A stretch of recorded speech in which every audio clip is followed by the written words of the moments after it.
Jesus, vem comigo, ouvir a palavra de Deus, e terás a certeza contigo, que Jesus é o caminho dos céus. Eu quero trazer uma reflexão da palavra de Deus, continuar aquilo que Deus começou falando aqui nesse lugar. Deus já usou cada um de forma grandiosa, mas eu ainda quero trazer uma porção da palavra de Deus. Marcos, capítulo de número 10, versos de número 50, 51 e 52. Nada mais oportuno para o momento, né? Jesus é bom e é maravilhoso. Oh, glória! Que escrito está: e ele, lançando de si a sua capa, levantou-se e foi ter com Jesus. Foi ter com quem, igreja? Com Jesus! Com Jesus. E Jesus, falando, disse-lhe: que queres que eu te faça? E o cego lhe disse: mestre, que eu tenha vista. E Jesus lhe disse: vai, a tua fé te salvou. E logo viu e seguiu a Jesus pelo caminho. Em rápidas palavras, eu quero vos trazer uma reflexão, e colocando o tema: o poder de decisão. O poder de decisão. Decisão é uma coisa que todo ser humano precisa exercitar. Ele precisa ter nos momentos mais difíceis da sua vida. A vida é feita de decisão. Aqui tem uma senhora sentada ouvindo o evangelho. Na porta ali uma senhora e um jovem. Do meu lado esquerdo mais uma senhora. O pastor Dinho dentro do seu comércio, cedeu a energia para o trabalho. Do outro lado ali tem outra senhora. Porque eles decidiram parar e ouvir a palavra de Deus. E a Bíblia diz: ouvir e a vossa alma viverá. Então, quando nós tomamos as decisões corretas em nossas vidas, vamos ter frutos positivos. Certa feita, nos diz o Evangelho segundo Marcos, capítulo de número 10, do verso 46 em diante, nos narra a história de um rapaz que era cego. E este, por sua vez, era cego de nascença. E ele tinha consigo algumas negativas, porque, só a título de informação para vocês que não conhecem muito bem essa parte do texto bíblico, estamos pregando em praça pública e precisamos facilitar o entendimento. Havia alguns costumes, uma cultura e algumas tradições dentre os judeus que dizia que se alguém nascesse com algum tipo de deficiência, fosse ela física, auditiva, visual e daí em diante, qualquer tipo de deficiência, era o crivo da justiça e do juízo de Deus que repousou sobre aquela família, porque eles pecaram contra a lei de Deus. E na época, um dos maiores pecados que eram abomináveis a Deus era o pecado da idolatria. Êxodo, que é o segundo livro da Bíblia, capítulo de número 20, verso de número 4 e 5, escrito está: e isso daqui faz parte da lei dos 10 mandamentos, que o Senhor entregou nas mãos de Moisés no cume do monte. E escrito está: e visitarei a maldade dos pais nos filhos, até a terceira e quarta geração daqueles que me aborrecem.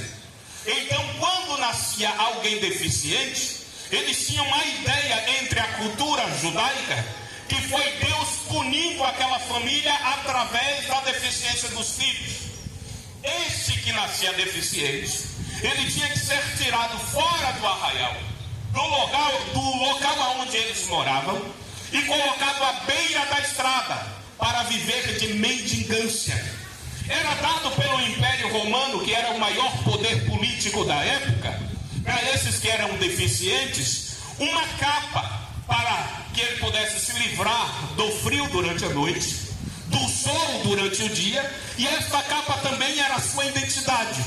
Todos aqueles que possuíam uma capa, ele estava fadado ao crivo de maldição, porque só era dada a capa a alguns do crivo da religião judaica, eram chamados de anátemas, ou seja, malditos e amaldiçoados. Mas um dia Jesus entra pela rua dos anátemas, em uma pequena cidade chamada Jericó. Jericó era uma cidade da Palestina antiga e era reconhecida como o balde de lixo da Palestina antiga, porque era uma cidade que só agregava pessoas com deficiências, pessoas leprosas e pessoas que não tinham aonde colocar a sua cabeça debaixo. Então, dentre esses estava um jovem que era cego, que carregava uma capa, como eu falei agora há pouco. E quando Jesus vai entrando naquela rua que era reconhecida como a Rua dos Excluídos, Jesus vai entrando e uma grande multidão começa a seguir o Senhor.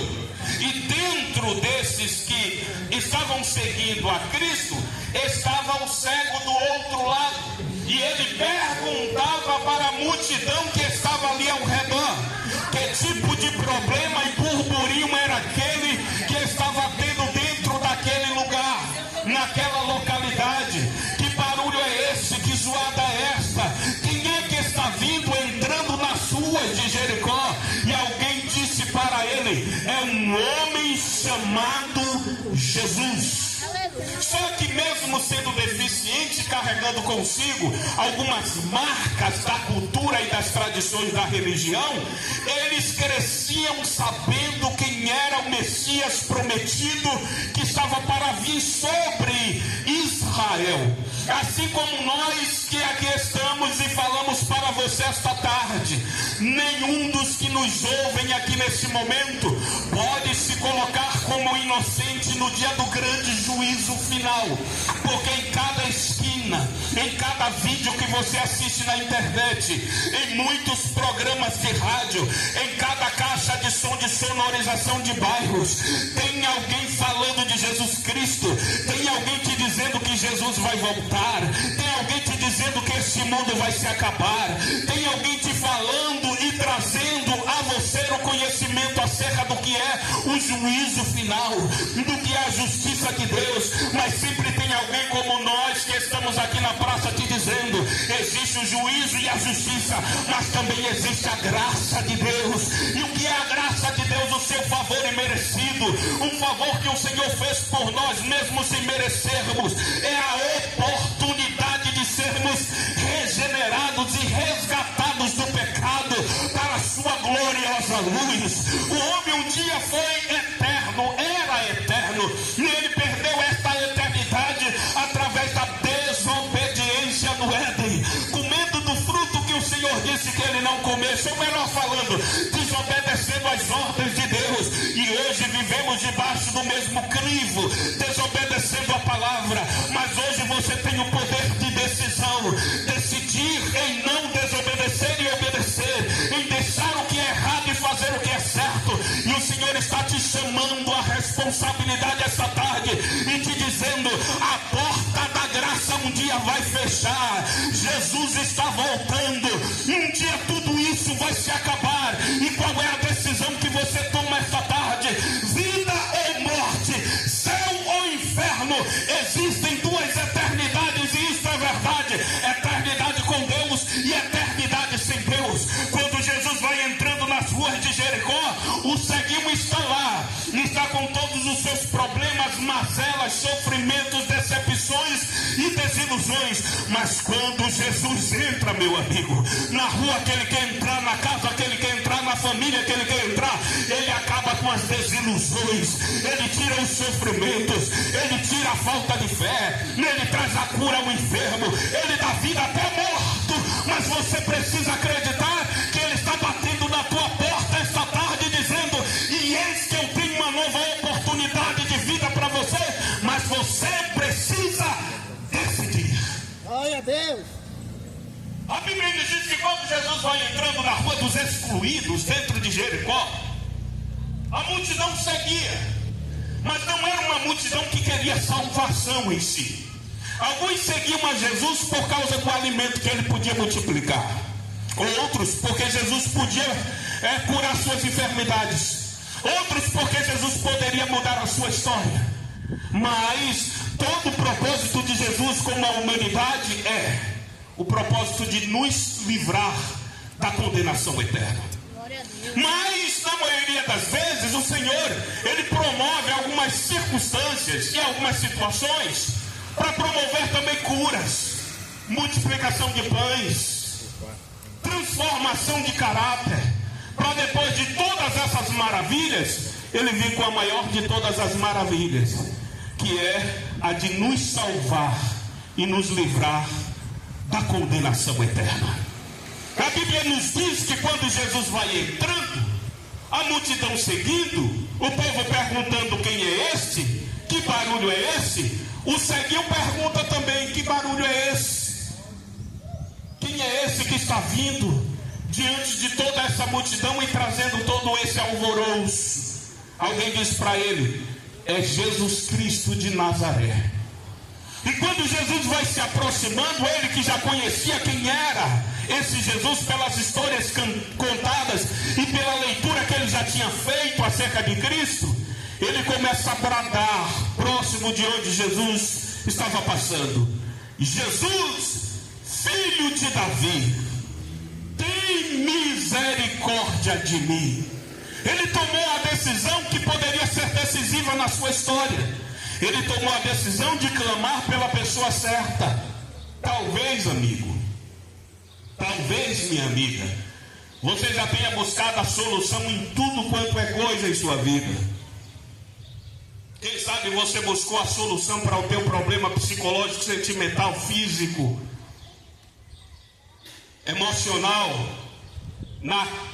nas cartas. Talvez você tenha buscado num centro espírita. Talvez você tenha buscado essa solução dentro do candomblé, da umbanda, da quimbanda. E todos se apresentam um Deus. Todos eles vão te apresentar um Deus. Nenhum deles vai dizer que não serve a Deus.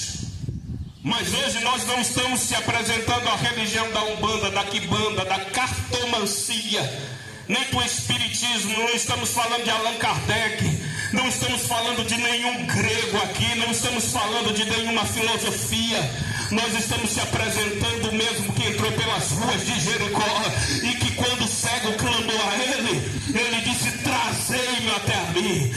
Antes do Senhor fazer o milagre que ele tem para fazer, você precisa querer, você precisa convidar.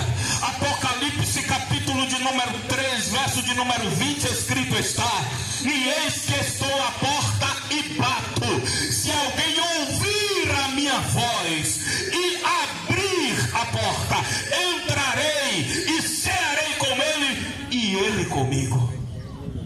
É preciso você ouvir, abrir e dar permissão para que ele entre. Na maioria das vezes queremos os milagres, mas não queremos que o dono do milagre entre junto com o milagre. Queremos o milagre feito, mas abandonamos o dono do milagre. A Bíblia nos diz que quando Jesus foi passando e o cego clama: Jesus, filho de Davi, tem misericórdia de mim. Jesus olhou para ele e não deu uma palavra. Continuou seguindo o caminho. Ele clama pela segunda vez: Jesus, filho de Davi. Jesus continua andando sem olhar para trás. Por que isso, pastor? Porque tem momento que o Senhor quer ver até onde vai a nossa perseverança e a nossa fé. Se o Senhor fizer tudo em nosso tempo, do jeito que nós queremos, Ele deixa de ser Senhor e passa a ser servo. E servo aqui somos nós. Quem dependemos dele somos nós. Ele não depende de nenhum de nós para ser Deus, mas nós precisamos de Deus para sermos o que nós somos. Sem Deus você não é nada. Aquele menino, enquanto Jesus não se aproximou dele, era apenas um cego, discriminado, vivendo de esmola. Mas no momento que ele clama pela terceira vez, Jesus para, olha em sua direção e diz: trazei-o até a mim. A partir daquele momento, o menino que carregava uma capa, que traduzia para ele maldição, descrédito para a sociedade, na hora em que ele foi convidado por Jesus para se aproximar, ele deixou de ser um anátema. A capa lhe traduzia essa identidade. Todos aqueles que carregavam uma capa na época eram anátemas, ou seja, malditos e amaldiçoados. Mas quando ele ouviu da boca de alguém falar para ele: para de clamar, para de gritar, porque ele te chama, a primeira coisa que ele fez foi arrancar dos seus ombros a capa e jogar por terra. Depois que ele joga a capa no chão, ele se aproxima de Cristo. O que isso significa dizer? Que todas as vezes que o Senhor nos chama e nós temos a certeza de que foi Ele, e tomamos a decisão de ir ao encontro de Cristo, toda maldição que nos segue cai por terra e nos aproximamos dele na certeza de que estamos sendo abençoados.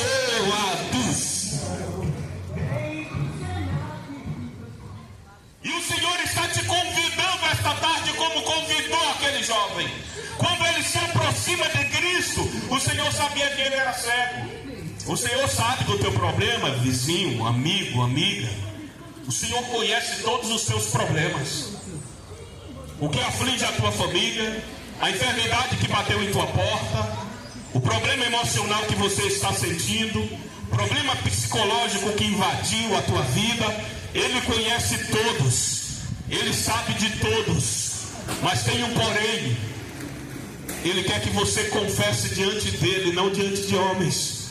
Quando o cego se aproximou dele, depois dele ter convidado ele vir à sua presença, o Senhor conhecia que ele era cego, sabia que o problema dele era a cegueira, mas o Senhor lhe pergunta: o que queres que eu te faça?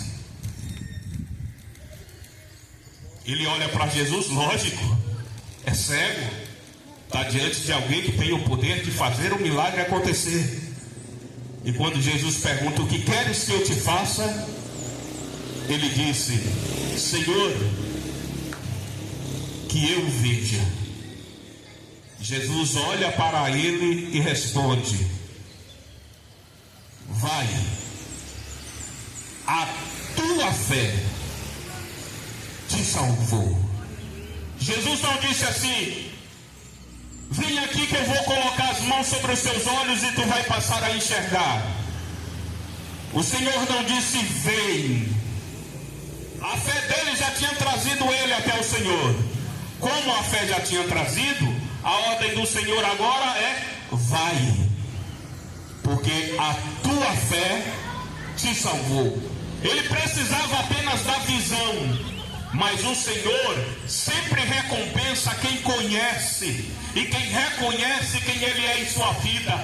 Ele precisava uma cura visual, ele precisava de uma cura nos seus olhos. O Senhor, além da cura, escreveu o nome dele no livro da vida.